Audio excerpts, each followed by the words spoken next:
Hi, welcome to Explore HVAC and Home Services podcast. I'm Pam Mashburn. I'm the president of Explore Media, and I've got with me today Savannah Pruitt, who's a member of our team. Savannah, what's your title? I'm the SEO and content manager on our digital team. And she could be any title in this office because she's so stinking smart. When Savannah started with me in high school, which was how many years ago? 6 years ago? 7? Like 8 years ago. She started as a job shadow, and we were so impressed with her that we hired her as soon as it was over. And so she's done a lot of different things in our organization, but she's really shined in the content and SEO realm, and she especially understands the HVAC and home services industry. So I wanted her to share a lot of her secret tips for us.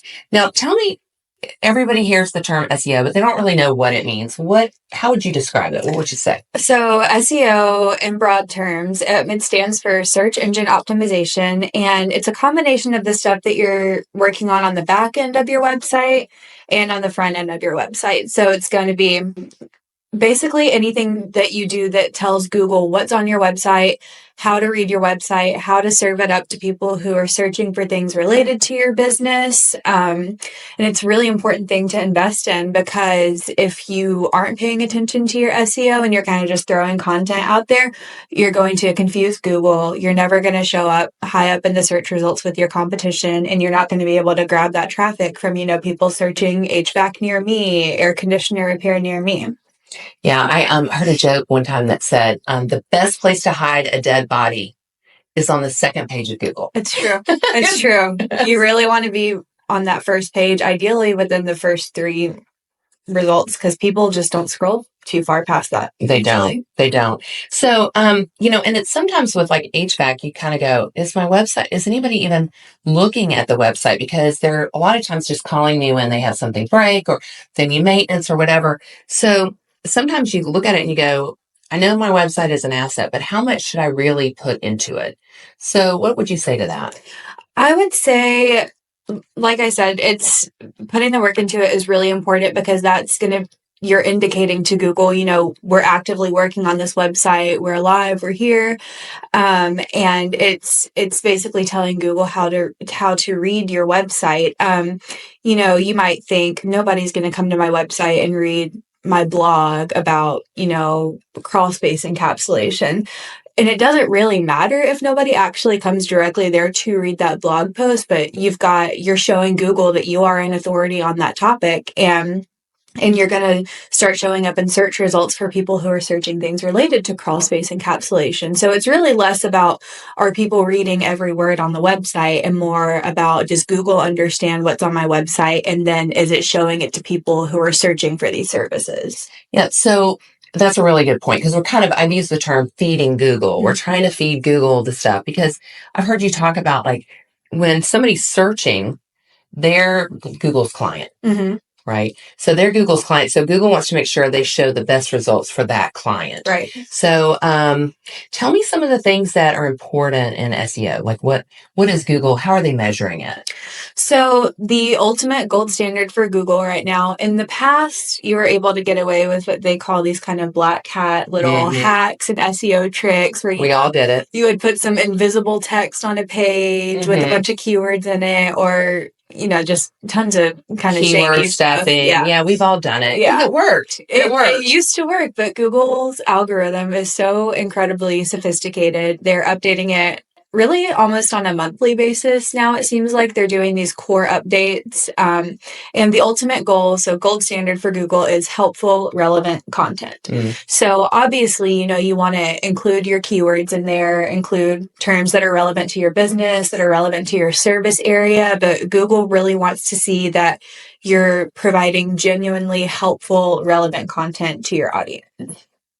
So what are some of those things that they measure? Like, I've heard you say, like, the amount of time someone spends on their website. Right. And how could you increase the time that someone spends on your website? So, Google definitely takes into account how much time people are spending on your website. Obviously, the longer someone is on your site, that's an indicator that they're getting good content and they're enjoying the experience on your website. Another indicator would be how many pages they visit while they're on your website.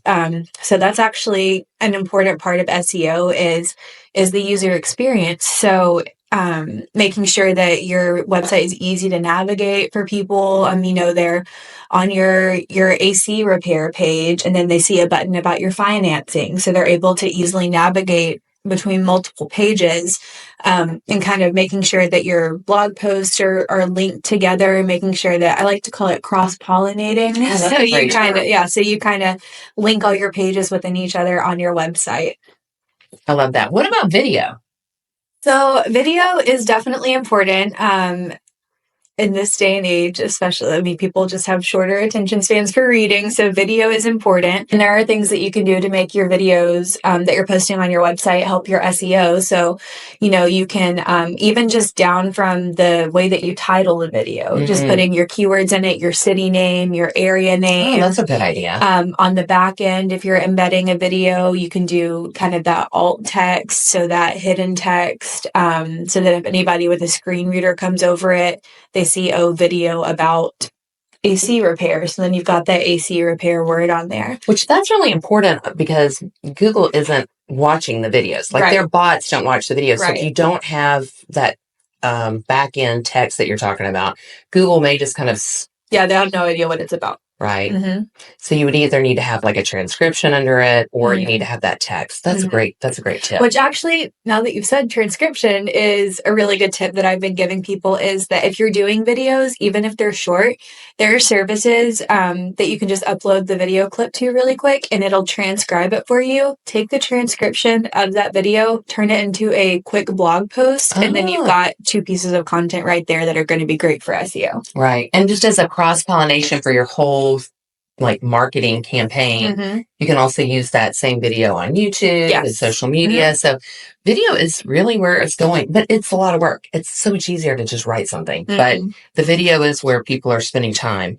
So we're kind of talking about content strategy right now, but there's also keywords, and we've all heard the word keywords, but what does that mean? And how do you utilize that when you're looking at an SEO? So in SEO terms, a keyword is going to be just, a phrase that somebody is searching to land on your website. So for HVAC, a lot of common keywords tend to be, AC repair near me, 24/7 emergency AC repair, HVAC financing, or how can I finance my, my heater. So keywords are really just these words that people are searching to land on your website. And when it comes to implementing those keywords into your website, like I said earlier, the keyword stuffing used to be a thing. So I always like to use the pizza New York City example. So an old way that people would do this would be, this is the best pizza place in New York City to get pizza because we serve pizza in New York City. And if you want to get pizza while you're in New York City, get your pizza here at the pizza place. So just this in New York awkward, City. So just this awkward, repetitive, just putting that one keyword that you want to rank for in there as many times as possible. It doesn't work anymore because Google, their algorithm can tell that this is not a natural sentence. This is not actually providing helpful content. You're just trying to game the system and put your keywords in there. So the way that we do it now is, like I said, helpful, relevant content. And still making sure that you're incorporating those keywords, but it's just so important to make sure that you're doing it in a natural way that's actually providing value to the person reading it. Well, I love that example because that is what we, years ago were taught to do. And it did work at the time, but you're right. It's gotten where it's not like that anymore. And I wanted to kind of mention one of the things about keywords. So that we use keywords in SEO, which is on your website, but we also use keywords for like Google AdWords. So the difference with Google AdWords is you're actually paying for those searches, whereas this, people are finding you organically. And so, it can be made, you can make the case that if you're investing in your website, that's going to have a lot longer lasting effect than if you invest in Google AdWords. Right. It's a little bit of a slower, more long-term investment SEO is, just because, it's going to take Google a little bit to, if you're not putting money behind it, you're just showing it, hey, this is a good website. It's going to take a little bit longer to see gains from that. But it definitely is a good long-term. It has staying power. So, once you're in Google's good graces, basically, as long as you keep up the good work, there's good staying power with that. But that's why we always say that it's a really good idea to pair SEO with the Google ads, because then you're showing up in that sponsored ad and you're showing up in the next organic search results. So you're getting more exposure and you're getting kind of the quick wins and the more long-term investment. Yeah, I like that because, it used to be you just got a website so that you look like a real business, which, let's face it, nobody wants you coming in their house if you're not a real business and you have a website. But there's a little bit more to it now. And so that's why we're going through all of this. The HVAC industry is really competitive, and especially online. How would you say that they can stand out in their search engine results? So there is a lot of competition, especially in your bigger, your Atlanta, your metro areas. Yep.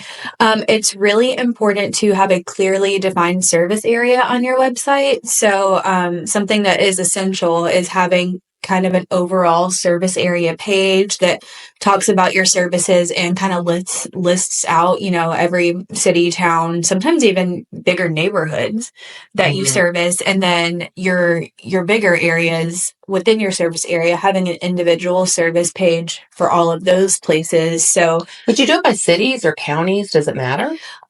It really, I guess, would just depend on kind of the population density. There's tools that you can use to see, how many people in this area, what's the volume of people in this area searching for this term. So you can kind of figure it out that way. But that's one really important thing to do when you're trying to stand out among your competition, is making sure that, you're showing up there with them. If you're in that same service area, you don't want them to be showing up in the service area. Right. So if you did, let's dig into that one a little bit deeper. So would you do I'll use, we're in Montgomery, Alabama. So I'll just use that as an example. So would you have a page that says exactly the same thing, but with Montgomery, Alabama? And then would you have another one that says Prattville, which is a suburb?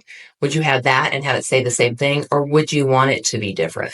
You would want it to be at least a little bit different. It's almost never a good idea to have a duplicate page on your website, because it confuses Google. It sees two, and they may have different URLs and they're different pages, but when it's reading your website, it says both of these pages have the exact same words pretty much, and I'm confused and I don't know which one to show people, so I'm not going to show them either one. So I would say, it can be the same general layout, the same general information, but I would not copy paste word for word. I would rewrite it a little bit. Do you ever put stuff in there about that particular city that's, like Montgomery is a great place for blah, blah, blah? Yeah. Or does that help, or is it? Sometimes it helps with, and we haven't really talked about backlinks yet, but it does help a little bit with the backlink side of it. So, so Montgomery, you can put a little blurb about Montgomery is the capital of Alabama. It's not 100% relevant to the page, but what you can do with that is then, you can link the Montgomery AL text, you can link to the city website page, or, and those websites tend to have a pretty high authority with Google. So, you're showing Google, okay, I'm associated with this city. So that's a little thing that you can do for sure. So yeah, now that you've mentioned backlinks, let's go into backlinks, because that's one of the factors as well. Because I like to think of it as like, if you have a house, if your website was a house, you want to make sure that you're in a good neighborhood. Your location matters. And if you're in the middle of like some rural area and there's nothing around it, then Google doesn't have a way to place you.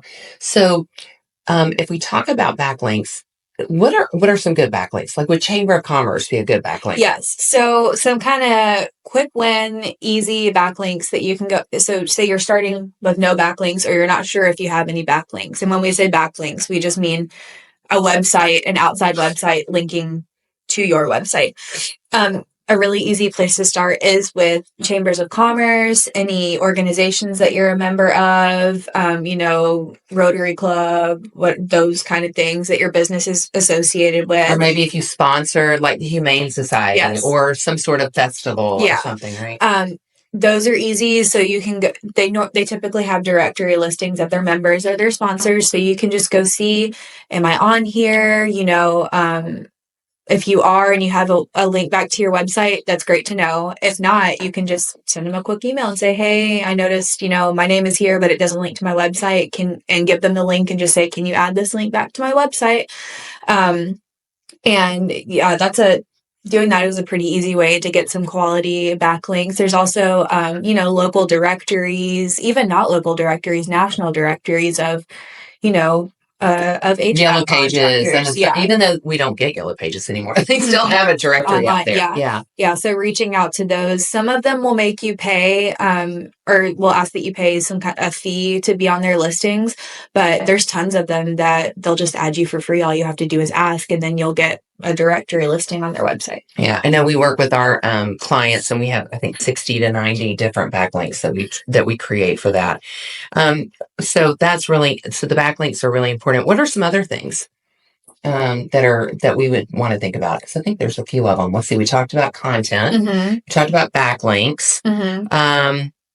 Did we talk about like meta tags and all that junk? Yeah. That sounds so confusing. I know. Some of the more technical stuff, some of the back end stuff, but it is really important. So Google wants to see from a technical side that your website loads quickly, that it's, easy for people to navigate. So a lot of that is going to be on your back end, and some things that you can check into with that. Google has a free tool, Page Speed Insights, you can use to see how fast your website is. And that's completely free to use. It'll show you desktop and mobile, how fast your website is. And the results of it can be a little complicated to understand. They have a pretty good index or a glossary that explains it, but it'll actually give you suggestions for what you can do on your own to go ahead and speed up your website. So some of those things would be, if you have images on your website and the files are too big, then your images are taking forever to load, then your website's going to take forever to load. People aren't going to stay on there. Google's is having a hard time crawling it because it's loading so slowly. They're not going to want to show it. So that's an important part of the technical side. And like you said, the metadata. So that's kind of that, the hidden text on images that we talked about. So yeah, Google can't see pictures, but they can read pictures. So you want to make sure that all of your images that you're uploading on the back end of your website have a clear, relevant description of what the image is, not only for Google, but also for people who are using screen readers. So they can understand the content, the context of the images that they aren't able to see. So those are two of the main things that I see that normally need fixing pretty quick if someone hasn't had any SEO work done on their website. On the technical side. Now, one thing I want to mention is if you're listening to the podcast and you'd like to get us to do an analysis, we can do that. So we've got a lot of tools, and when we're working with our clients, we evaluate that on a monthly basis to make sure. And I wanted to because I think there's around, if it's got to be less than 3 seconds, right, on load speed. For the first page to load, yes. For the first page. Okay. And then what about mobile? Because, if you've got a website that's been around for a while, we probably need to check the mobile responsiveness, right? So it has never been more important to have a mobile responsive website, because actually the way that Google crawls websites now, majority of the time, they have basically like a robot that crawls your website, right? So it's a little, back-end robot that's literally going through your website, looking through every page, seeing what's on there. And because the majority of traffic on websites today is mobile, their bot reads it mobile first.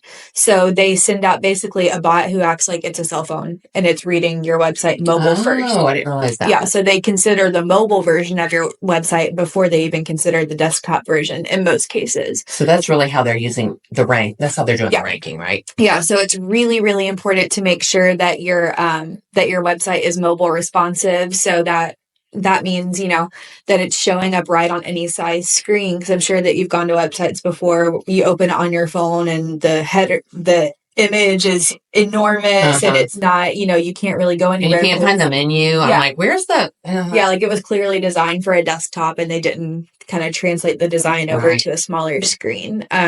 So yeah. Or it's too small. Yeah. You can't read it. So it's extremely important. Yeah. And even without SEO, we've had some clients where we've taken it and they're mobile. It's mobile responsive, but what it's showing is not in the right places. So you've got to adjust some of that stuff too, right? Would you say are some of the misconceptions about SEO? I would say, and I've heard this a lot, is people say, well, I'm investing a lot of money into SEO and I'm just not seeing the returns in the first couple of months. Right. Well, what would you say to that? I mean, it is a longer term kind of project because, there's I don't even know how many millions of websites out there. Yeah. And I mean, it's really, there's a lot of competition. So, and it takes Google a little bit to, especially if you've never done any SEO work on your site before, or it's a brand new site, it's going to take them a little while to basically, like you said, the searcher is Google's client. So it's going to take them a little bit to trust to recommend you to their client. It does take a little bit more time. There's a couple things that you can do, that are more the quick wins, like the backlinks I talked about, or, speeding up your website, submitting your own sitemap to Google. Oh, what's that? So that's basically just a file that tells Google the order of the pages, what pages are on your website, what kind of blog posts you have. It just kind of expedites Google being able to read your site. Well, I've heard you guys say that, like when we've redesigned a site, that you will, once you get it redesigned, then you send it to Google so they'll go back and crawl through it, right?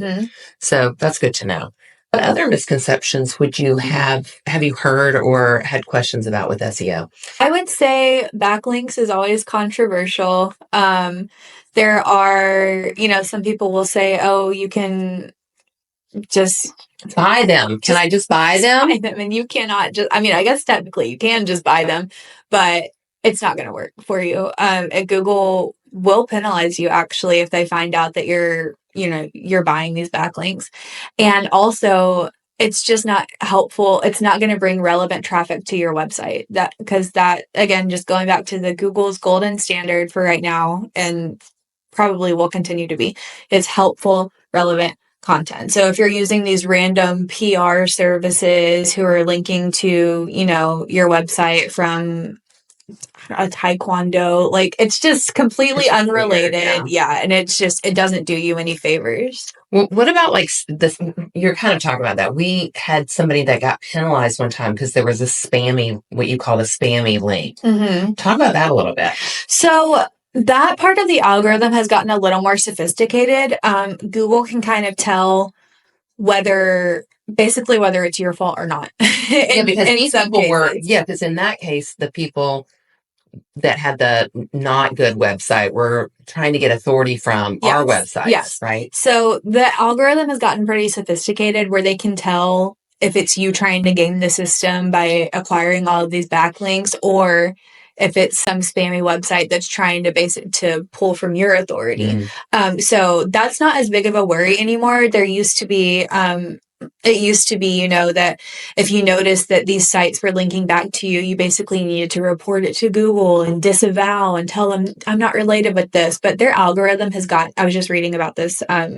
This is kind of a new part of one of their new core updates, is that the algorithm can tell basically whether you're trying to do something or whether you're just your website's just out there. Yeah, because in that case, it was like one IP address with 11 websites that was linking to it, but it was hurting us. I mean, as far as that goes. Yeah. So when you're looking at, like, so every month, I know with our clients, you have a SEO dashboard, and it looks at things like what's their average position, how are they doing? What are some of the things that or the clients find the most interesting? The main kind of key performance indicators that we look for with SEO is we always look at the number of sessions that came directly from organic search and whether or not that increased, from the month or the quarter previously. We look at, like I said, or like we were talking about earlier, how much time, the average time spent on the site to show whether or not people are engaged and interested, as well as how many pages they visited, the average number of pages.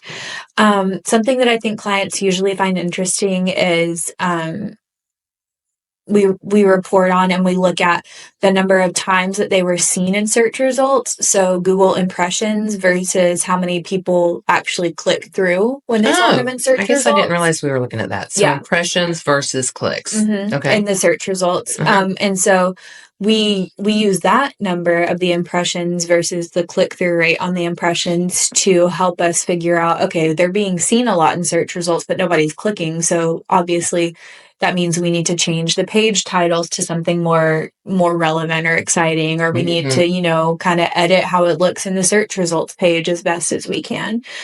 So that's usually pretty interesting. And then obviously keyword rankings, people love to see, that they're number one. Yes. And that's always the goal.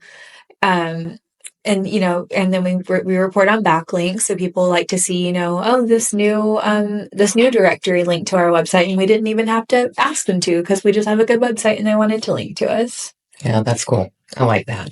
Right. Well, so if you could give an HVAC business owner or service, home services owner, 3 actionable tips for improving their digital marketing efforts, what would it be? So number 1 is less of a thing that you'll do to improve your SEO and more of a thing that you need to do to see if you're improving your SEO. So it's making sure that you are tracking your website traffic with Google Analytics, with Google Search Console. All of these are free Google products. There's a little bit of setup required, but nothing too complicated. And that's super important to establish your baseline so you can kind of see where you are and then help you be able to see your progress. So if you're not collecting data, and you're working on your SEO, there's no way for you to know what's going on. Yeah. Did the blog that I put on make any difference? Right. Or, what page is most popular right now that I need to pay attention to. So there's just so much that goes into that. And so you need to make sure that you're doing that tracking. Second thing, a little bit of a broken record here, but high quality, relevant, helpful content is just the absolute most important thing, because if you're doing truly genuinely helpful content that is relevant to your readers, then you're never going to be penalized by Google for that. It can only help you. What if you're writing everything with AI, like Chat GPT, and it says moreover, delve, all of that kind of stuff? I mean, there's definitely ways that you can make it sound less Chat GPT. But will Google know? The last that I read, they basically, I don't want to say it wrong, but I feel like I read at one point, they don't really care.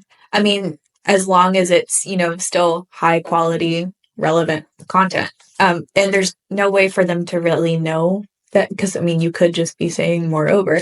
Nobody's writing moreover. Well, I saw this, the thing about, they're like, well, nobody uses dashes in their writing. That's how you know that it's AI. Oh, I always use dashes everywhere. So, but I think the user's pretty smart. Yeah. And so there is a balance, right? Yeah. But as far as Google goes, as long as you're just being genuinely helpful, providing relevant content, that is the best way to go. Okay. And then I would say the third thing, and this is, I already talked about this, but this was my third thing I had planned to talk about was some of those easy backlink wins. So just making sure that your site is linked to local chambers, any organizations that you're a member of, directories. If you're already listed, just check to make sure that it's linking to you. If you're not listed, then ask them to link to you. And those are just, that's a quick way to go ahead and start showing Google that you're linked to some legit sites and that you're an actual website and you can be trusted. Yeah.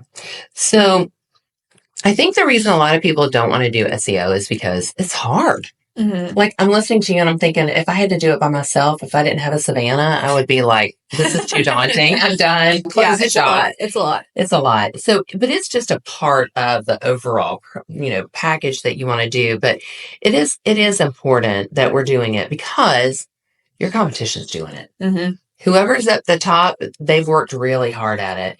And we've seen some people that we started working with 2 years ago that were like on page, like number 56 on page 11 or something.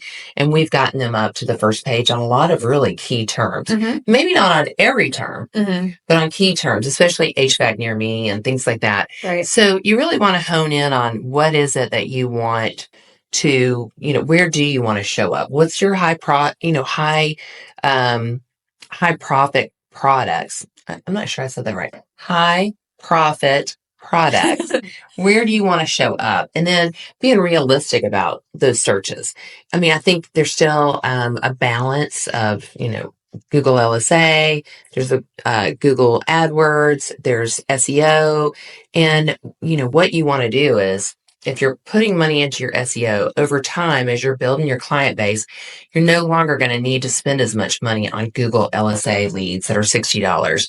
You're going to start getting those local SEO and SEO leads that are, a few dollars. So that's really where you want to get to. So it is a long range plan. I heard somebody talk about it and used a car track example. Mhm. So you're at NASCAR and and somebody comes in and they're a brand new car, and some of the cars have already been going around like 100 laps. Mhm. And you're a new car out there. Your car works about the same as the other cars, but they've been out there a lot longer. Right. So you can get caught up to those, but you're going to have to really work really hard to Right. get there. So don't get discouraged if you're new. But if you've been out there for a while and you're not getting traction, you might just need to get a little bit of different help. Mhm. But like Savannah said, you need to get that baseline. We would love to here at Explore HVAC, explorehvac.com. We would love to do a competitor analysis where we can see how your competitors are doing compared to how you're doing and get you that baseline. And we do that for any of the people that listen to our podcasts and any of our clients. So we would love to do that for you guys. Is there anything else that you would say that we haven't covered that we need to cover? No, I feel like we covered a lot. I do too. I do too. I think there's a lot of challenges in this, but there's also a lot of rewards. And the whole name of the game is getting ahead, getting those new customers, getting those leads. And like you said, helpful, relevant content is a big key to all of this. And don't forget, all of this content that you're using, you can use on your YouTube videos. You can use it on your social media. You can use it in your newsletters to your clients. Mhm. So it's really something that is going to be used in a lot of different ways. Well, that's it for today. So glad you joined us on Explore HVAC and Home Services podcast. Please don't hesitate to reach out to us. I'm Pam at explorehvac.com, and we will see you next time.